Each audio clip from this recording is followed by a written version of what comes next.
Ay, nagsasalita siya. Ako! Ay! Alam ko!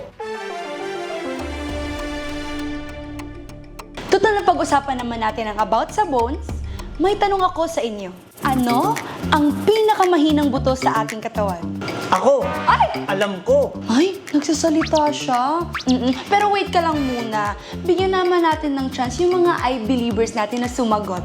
Kayo mga I-believers, ano nga ba ang pinakamahinang buto sa ating katawan? Ito na ang sagot mula kay Kai.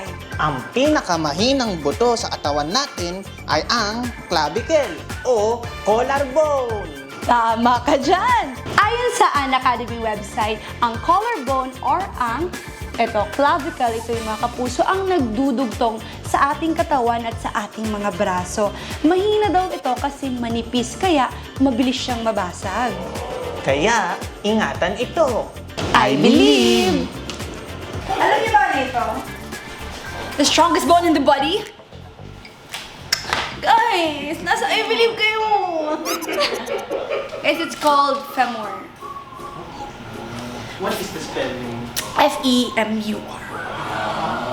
Ano pang question mo sa mga bones? I know all the 206 bones in the body. At ito naman ang sternum. Ang kanyang origin ay sa occipital bone. Ang kanyang insertion ay... Tama na.